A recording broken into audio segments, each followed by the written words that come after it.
meus amigos no Brasil. Olá, meus amigos em todos os lugares onde chega esse noticiário. Novamente com vocês, Marcos Iskind, falando da linda e florida cidade de Holon. Hoje, dia 16 de junho de 2021, dia 6 de Tammuz de 5.781. Amigos, na data de hoje, no ano de 1242, a população da França assistiu, infelizmente, à queima de absolutamente todas as cópias do Talmud existentes na França.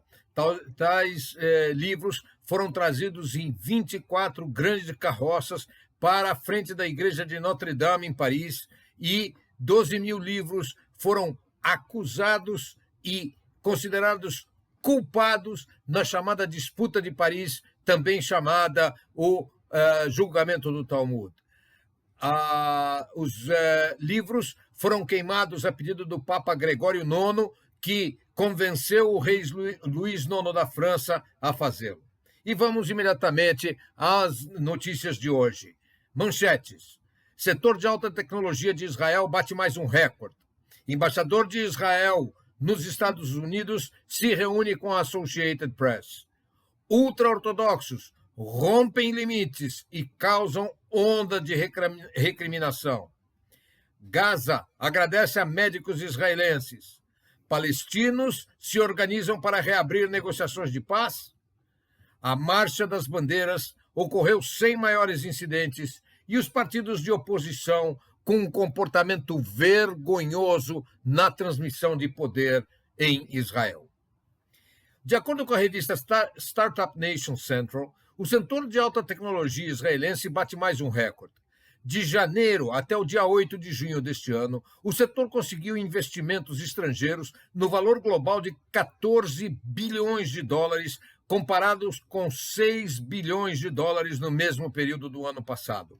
Trata-se de um expressivo aumento de 137%, fazendo com que já no dia 8 de junho, Israel tenha superado o total de investimentos do ano de 2020. É importante assinalar que o ano de 2020 foi o ano com maior aporte de capital em alta tecnologia em toda a história de Israel. E o recorde do ano passado foi batido em pouco mais de 5 meses e 8 dias. O setor de alta tecnologia de Israel é considerado um dos mais avançados do mundo, tendo sido criador de inúmeras facilidades usadas por todos, como, por exemplo, a câmera do celular, a comunicação por voz através da internet, o Waze, o stent cardíaco, o firewall e inúmeras aplicações financeiras.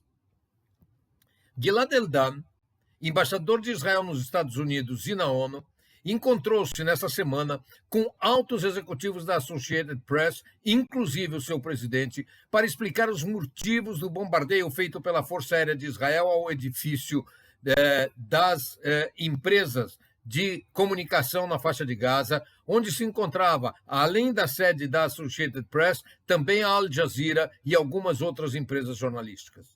Erdan explicou que Israel vê na liberdade de imprensa um dos fatores chaves da democracia e tem total respeito pela atividade jornalística. No entanto, dentro daquele edifício encontrava-se o Centro de Operações Cibernéticas do Hamas, que tinha como meta emaranhar o sistema de acionamento dos foguetes da Domo de Ferro e assim evitar o pleno funcionamento da unidade que defende a população israelense de foguetes enviados pela faixa de Gaza.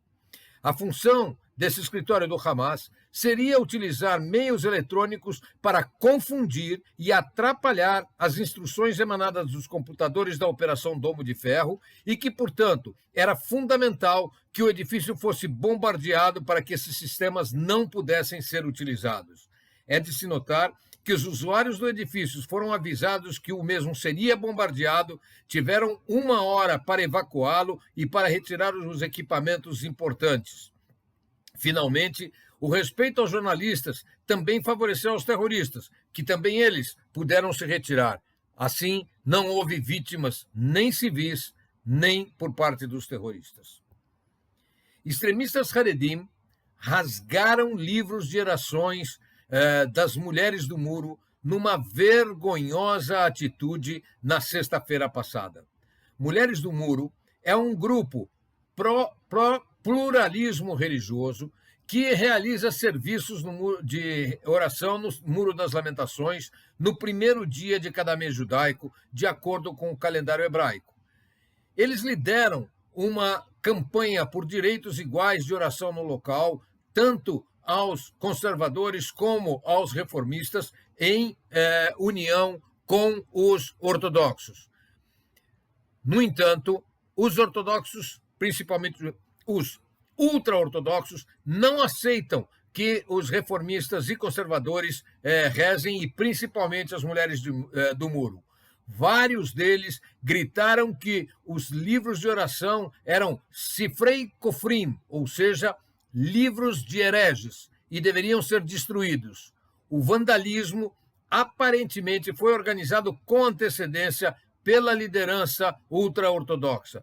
O público israelense, incluindo os nacional-religiosos, estão estupefatos e revoltados com o que consideram o cruzamento de linhas vermelhas, atos odiosos que só dividem ainda mais a sociedade israelense.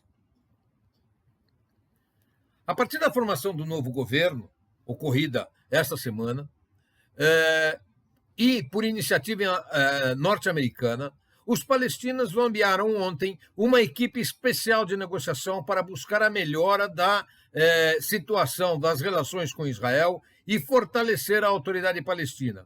Uma fonte importante de Ramallah afirmou ao jornal israelense N12 que os palestinos tentarão voltar à situação existente antes das escaramuças de 2002, que impediam as incursões do exército israelense na chamada Área A, na margem ocidental do Rio Jordão. Além disso, espera-se que os palestinos exijam uma expansão dos seus poderes de polícia nas áreas B e C, incluindo questões de segurança. Eles também estão interessados em uma série de medidas de construção de confiança mútua frente a Israel, a fim de preservar a visão de uma solução de dois estados.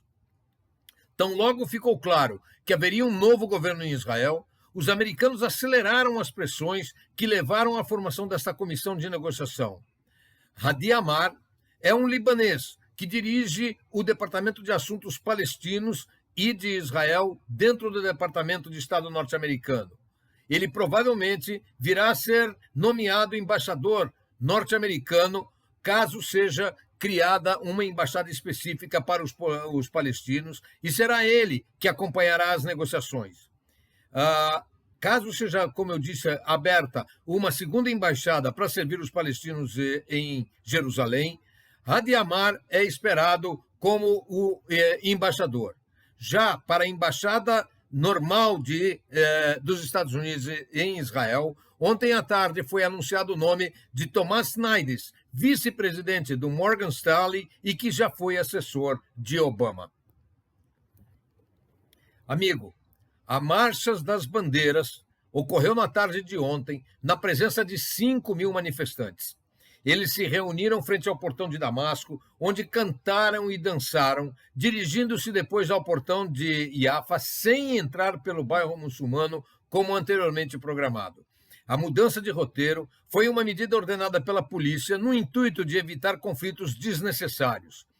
Embora uma atitude bastante lógica e coerente, o Hamas considerou uma derrota israelense. A partir do portão de Yafa, o grupo se dirigiria ao Kotel Amaravi, conhecido em português como Muro das Lamentações, via 2 roteiros, exatamente para evitar aglomerações nas ruas estreitas de Jerusalém Antiga. Assim, uma parte passou diretamente pelo bairro judaico, enquanto uma outra parte passou pelo mercado árabe e por um pedaço pequeno do bairro muçulmano. Apesar das modificações que buscou eliminar conflitos, as unidades de balões incendiários de Gaza voltaram a atacar. O Hamas declarou que o acordo de cessar-fogo não inclui balões e que, portanto, liberaram suas unidades para envio de balões incendiários. No dia de ontem, um pouco mais de 20 incêndios ocorreram no entorno de Gaza. Pelo menos 20 deles já foram confirmados. tiveram origem nos balões incendiários, enquanto alguns ainda estão em investigação. Um caixo de balões trazia explosivos, mas explodiu no ar. Às 19 horas e 14 minutos de ontem, no horário de Israel, o Hamas declarou não ter interesse numa escalada militar e que não dispararia foguetes contra Israel, apesar de que as negociações de cessar-fogo, Israel tenha declarado que as negociações de cessar-fogo seriam canceladas imediatamente caso houvesse o envio de sequer um foguete. Ao mesmo tempo, o ministro de Defesa de Israel disse que haveria retaliação ao envio dos balões incendiários, que são considerados tão graves como o envio de foguetes, mas que Israel seria quem escolheria o momento adequado. E às 2h, a Força Aérea de Israel bombardeou alvos na faixa de Gaza, aonde provavelmente eram treinados os grupos que preenchem os cachos de balões incendiados. E para terminar, meus amigos, foi vergonhoso o comportamento da nova oposição em Israel. Durante a posse de Naftali Bennett como o novo primeiro-ministro de Israel, a então situação que agora se torna oposição, num movimento orquestrado, iniciou uma gritaria dentro do parlamento, não permitindo que Naftali Bennett terminasse sequer uma única frase. Logo após as primeiras palavras, algum membro da então situação saía em gritaria contra a fala de Bennett, e alguns deles se excederam a ponto de serem retirados da sala do parlamento, podendo votar somente mais tarde. Pareciam crianças mimadas que perderam seu brinquedo favorito.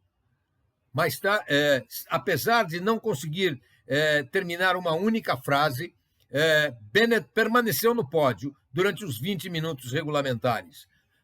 O segundo a discursar seria o primeiro-ministro futuro, Yair Lapid, que abriu mão do seu discurso e pediu desculpas à sua mãe, ali presente, uma senhora de 86 anos, pela vergonha pela qual passava a democracia israelense. Ato contínuo, foi a vez do novo líder da oposição subir ao pódio, Benjamin Netanyahu. Benjamin Netanyahu fez um discurso lastimável e desafiador. Durante todo o seu discurso, teceu loas incríveis a seu próprio governo e disse que vai derrubar o novo governo israelense e muito mais rápido do que o público espera. Os partidos ultra-ortodoxos também tiveram um comportamento absolutamente reprovável.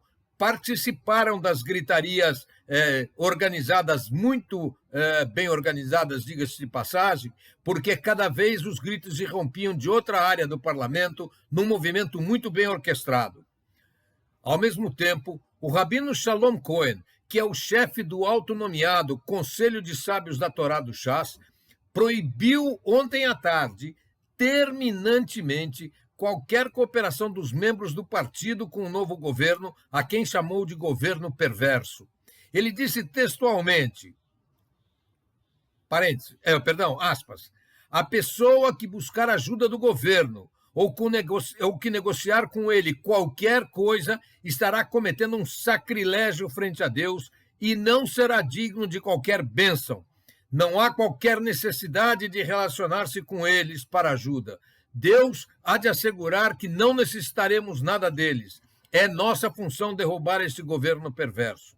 É lastimável que antes de completar 24 horas já exista esta posição tão radical da oposição israelense. Realmente, o governo israelense que manteve esse país durante os últimos 12 anos, criou uma tremenda separação entre direita e esquerda, tremendo ódio entre árabes e judeus, tremenda separação entre habitantes do centro de Israel e da periferia, enfim, dividiu a população em nós contra eles de todos os espectros que se possa imaginar.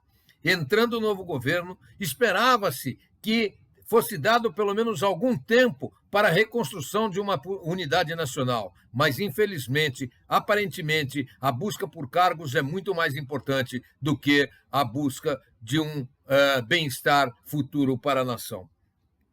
Os membros ultra-ortodoxos também se comprometeram a evitar qualquer tipo de cooperação com conselheiros ultra-ortodoxos do próprio governo novo, que já trabalham para construir cidades novas para a população ultra-ortodoxa. É importante mencionar que a população ultra-ortodoxa, que costuma ter um número muito grande de filhos, vive em casas extremamente pequenas e em condições bastante difíceis. O novo governo prometeu criar cidades para essas populações com casas mais amplas, a preços significativamente mais baixos que os preços de mercado, exatamente para melhorar as condições de vida dessa população. E a primeira decisão das lideranças ultra-ortodoxas é não aceitarem sequer colaborar com membros da sua própria comunidade que estão criando essas cidades. É uma situação absolutamente inaceitável para quem quer ver um futuro